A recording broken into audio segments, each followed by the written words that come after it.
मैं दिनेश गौतम हाजिर हूं लेकर अड़ी। और सवाल यह है कि 17 जून 2026 को भोजपुर के बिलौटी में जो हुआ वो पुलिस की तरफ से आत्मरक्षा में उठाया गया जरूरी कदम था या कोल्ड ब्लडेड मर्डर, जैसा अश्विनी चौबे इसे कहते हैं। वहां पुलिस की तरफ से जो कार्रवाई की गई वो उन अपरिहार्य परिस्थितियों में उठाया गया आवश्यक कदम था या जाति देखकर मारी गई गोली। ये विषय बड़ा होता जा रहा है, ये मुद्दा पूरे देश में लोगों के बीच में डिस्कस हो रहा है और इस पर हम आज डिबेट करेंगे। वो लोग जो इस मुद्दे में जरूरी पॉलिटिकल स्टेक होल्डर्स हैं उनके साथ चर्चा होगी और वो जिन्होंने इस महकमे को वर्षों वर्ष तक ऊपर के बड़े पद में रहते हुए संभाला है वो भी हमारे साथ जुड़ेंगे। लेकिन पहले इससे जुड़ी कुछ खबरें आपको बता देता हूं। आज की ये बड़ी खबर और उससे जुड़ा हुआ ये अपडेट, भरत तिवारी एनकाउंटर पर बिहार में गुस्सा है। आरा के बिलौटी गांव में आयोजित हुई महापंचायत में प्रशांत किशोर भी हुए शामिल। महापंचायत में भरत तिवारी एनकाउंटर की सीबीआई जांच की मांग की गई है। इंसाफ नहीं मिलने पर आगे और बड़ी मुहिम चलाए जाने का ऐलान किया गया है। यह महापंचायत के समय की तस्वीरें हैं। प्रशांत किशोर भी इसमें शामिल हुए और इसके पहले खेसारी लाल यादव भी यहां पहुंच चुके हैं। यह मामला लगातार बड़ा बनता जा रहा है। सियासत वाला एंगल तो खैर इसमें है ही, लेकिन जाति वाला एंगल भी अब बहुत बड़ा होता जा रहा है। अगड़ा बनाम पिछड़ा भी इस मुद्दे को लेकर होता जा रहा है। तो यह मुद्दा जो है ये आज बहुत प्रासंगिक है उन तमाम बिंदुओं को लेकर जो बहुत पहले से हमारे समाज में उठाए जाते रहे। एक बार फिर से वो बड़े मुखर हो गए हैं। एक तो एनकाउंटर की आवश्यकता, किन परिस्थितियों में एनकाउंटर किया जा सकता है, कब एनकाउंटर किया जा सकता है, क्या एनकाउंटर ज्यादातर फेक होते हैं, क्या राजनीति से प्रेरित होते हैं, क्या उसके पीछे एजेंडा होता है, क्या उसके पीछे जाति भी देखी जाती है। इस तरह के मामलों में अगर पुलिस क्रिमिनल जस्टिस सिस्टम के तहत कभी कुछ आवश्यक समझती है और कदम उठाती है तो क्या उसमें अनावश्यक राजनीति की जाती है, अनावश्यक पॉलिटिकल इंटरवेंशंस होते हैं। यह हम समझने की कोशिश करेंगे। आज हमारे साथ जुड़ने वाले खास मेहमानों के साथ चर्चा भी होगी।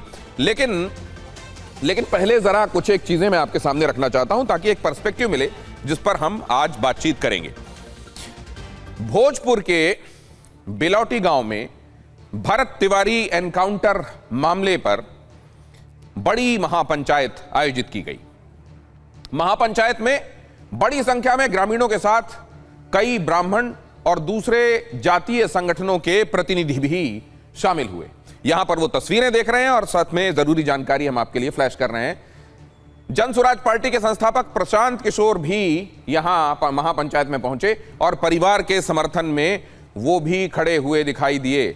महापंचायत से 4 प्रमुख मांगें सामने आई हैं।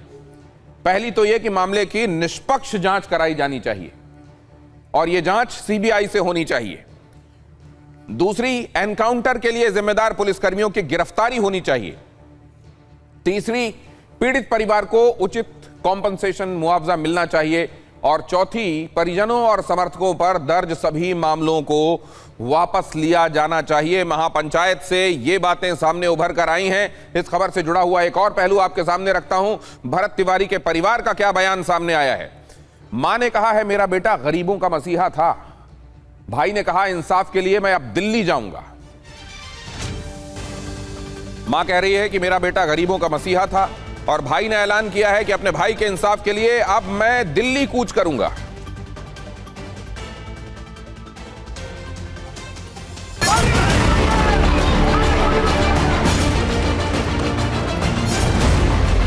बेटा बहुत अच्छा रहा, समाज सेवा करती है, गरीब को मसीहा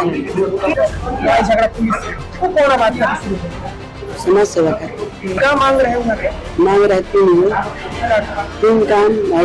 जौनिया गाँव भेजा माटी बसता 1.5 किलोमीटर वजह से माटी भरवावे के थी।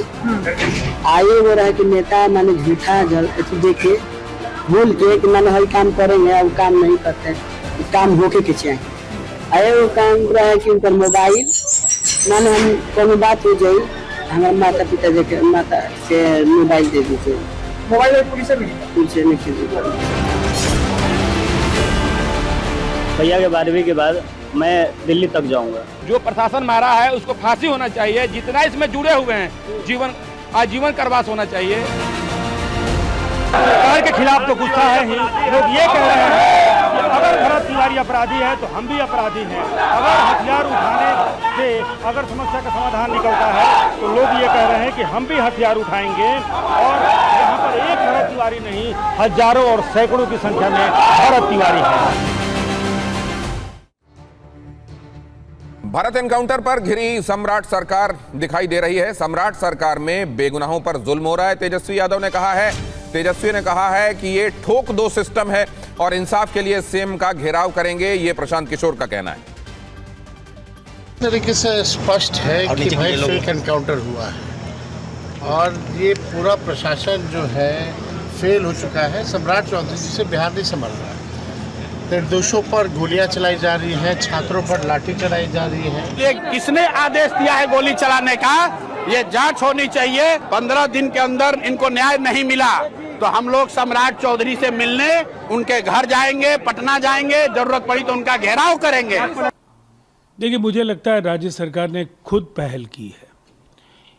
दोषियों को चिन्हित करके उनके खिलाफ कार्रवाई करने का जो संकल्प सम्राट जी के नेतृत्व में एनडीए की सरकार का दिख रहा है, मुझे लगता है धैर्य के साथ राज्य सरकार के फैसलों का इंतजार करना चाहिए।